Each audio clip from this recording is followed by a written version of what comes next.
സർവകലാശാല VC നിയമനവുമായി ബന്ധപ്പെട്ട് കേരളത്തിൽ ഗവർണറുമായുള്ള തർക്കം സർക്കാർ പരിഹരിച്ചത് നല്ല മാതൃകയെന്ന് പറയുകയാണ് പശ്ചിമ Bengal governor CV Anand boss. ബംഗാളിലും നിലവിൽ ഗവർണർ സർക്കാർ തർക്കം ഇല്ല. മുഖ്യമന്ത്രി മമതാ ബാനർജിയുമായി വ്യക്തിപരമായ അടുപ്പം പുലർത്തുന്നുണ്ട് എന്നും കൂടി അദ്ദേഹം പറയുന്നുണ്ട്. പ്രൊഫഷണൽ അഭിപ്രായ വ്യത്യാസമേ ഉള്ളൂ എന്നാണ് CV ആനന്ദ് ബോസിന്റെ പ്രതികരണം. മീഡിയ വണിനോടാണ് അദ്ദേഹം പ്രതികരണം നടത്തിയത്. മെസ്സിയുടെ കൊൽക്കത്ത സന്ദർശനത്തിൽ സർക്കാരിനും സംഘാടകർക്കും വീഴ്ചയുണ്ടായി എന്നും അദ്ദേഹം പറയുന്നുണ്ട്. വിഷയത്തിൽ ശക്തമായ ഇടപെടൽ നടത്തിയെന്നും CV ആനന്ദ് ബോസ് വ്യക്തമാക്കി. Media one exclusive.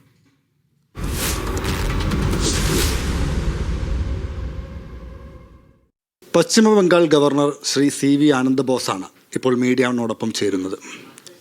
സർ നമസ്കാരം. സർ, ആദ്യമേ ചോദിക്കാനുള്ളത്, ഈ റീസെൻ്റായിട്ട് വന്നൊരു വാർത്തയാണ്, രാജ്ഭവനുകളില്ല, ലോക് ഭവനായി.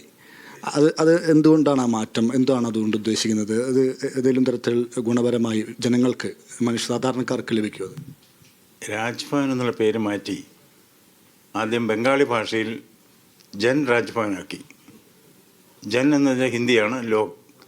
ഇപ്പോഴത്തെ എല്ലാ രാജ്ഭവനുകളും മുൻ രാജ്ഭവനുകൾ ലോക് ഭവനായിട്ട് മാറ്റി. അതിൻ്റെ ഉദ്ദേശം ജനങ്ങൾക്ക് അപ്രാപ്യമായ ഒരിടമാണ് ഈ ഗവർണറുടെ വസതി എന്നൊരു ധാരണയുണ്ടായിരുന്നു. അത് ശരി, അങ്ങനെ ആകാൻ പാടില്ല. കാരണം ഒരു ഗവർണറെ നിയമിക്കുന്നവരാ. ഗവർണറെ നിയമിക്കുന്ന പ്രസിഡൻറ്റിന് ആര് അധികാരം കൊടുത്തു? ഭരണഘടന. ഭരണഘടന ആരുണ്ടാക്കി? ജനങ്ങളുണ്ടാക്കി. We the people of India give to ourselves this constitution എന്നാണ്. അതുകൊണ്ട് ഒരു ഗവർണർ ഒരിക്കലും ജനങ്ങളിൽ നിന്ന് അകന്ന് ദന്തഗോപുരവാസിയായി നിൽക്കാൻ പാടില്ല. അതുകൊണ്ടാണ് ആദ്യം കൽക്കട്ട രാജ്ഭവൻ, ഇന്നത്തെ രാജ്ഭവൻ, ലോക് ഭവനാക്കി മാറ്റിയത്. ഈ ഇപ്പം റീസെൻ്റായിട്ട് നമുക്കറിയാം, കേരളത്തിലടക്കം ഈ ഗവർണർ സർക്കാരുമായി ബന്ധപ്പെട്ട് പല തർക്കങ്ങളും നടക്കുന്നു. ഈ പ്രത്യേകിച്ച് ഈ സർവകലാശാലയിലെ VC നിയമനവുമായി ബന്ധപ്പെട്ട് എന്തുകൊണ്ടാണ് അത്തരമൊരു തർക്കം വരുന്നത്? പശ്ചിമ ബംഗാളിലും സമാനമായ സാഹചര്യമുണ്ടോ?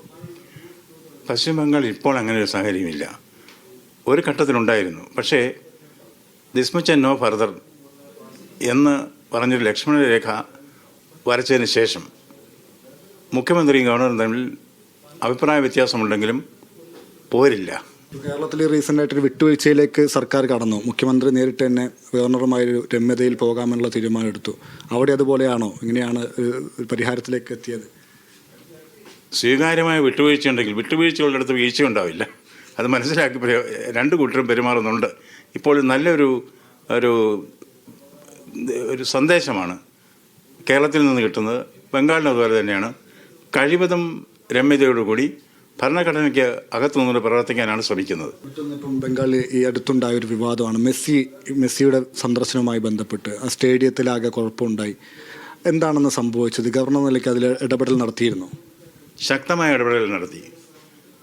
ആ പ്രശ്നം സർക്കാരിൻ്റെ ഭാഗത്തു നിന്നും ഇത് സംഘടിപ്പിച്ചവരുടെ ഭാഗത്തു നിന്നുണ്ടായ വലിയ വീഴ്ചയാണ്. പ്രധാനപ്പെട്ട ഒരു നിർദ്ദേശം, ജനഹിതം സ്പോർട്സ് മന്ത്രി രാജിവെക്കുന്നതാണ്, അത് ഗൗരവമായി കണക്കാക്കണം എന്ന് പറഞ്ഞൊരു നിർദ്ദേശം ഗവൺമെൻറ് കൊടുത്തു.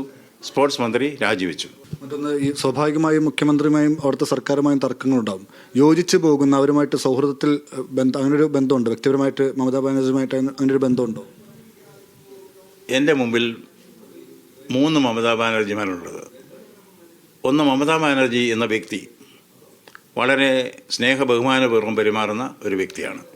നല്ല ബന്ധമാണ് ഞങ്ങൾ തമ്മിൽ. 2, മമതാ ബാനർജി എന്ന മുഖ്യമന്ത്രി. അത് ചിലപ്പോൾ നിയമപരമല്ലാത്തതും ഭരണഘടനയ്ക്ക് അനുസൃതമല്ലാത്ത തീരുമാനങ്ങളെടുക്കും. അവിടെ ഗവർണർ നിലയിൽ ഇടപെടും. ചിലപ്പോൾ ബില്ലൊക്കെ തിരിച്ചയച്ചു എന്നും വരും. അത് വേറൊരു തരത്തിലുള്ള ബന്ധമാണ്, പ്രൊഫഷണൽ റിലേഷനാണ്. പിന്നെ മമതാ ബാനർജി രാഷ്ട്രീയക്കാരി. രാഷ്ട്രീയം എൻ്റെ വിഷയമല്ല. അവിടെ ഞാൻ അതിലേക്ക് കടക്കാറില്ല. ക്യാമറ പേഴ്സൺ മനീഷ് പെരുമണിയോടൊപ്പം ഷബീർ ഉമർ, മീഡിയ വൺ, കോഴിക്കോട്.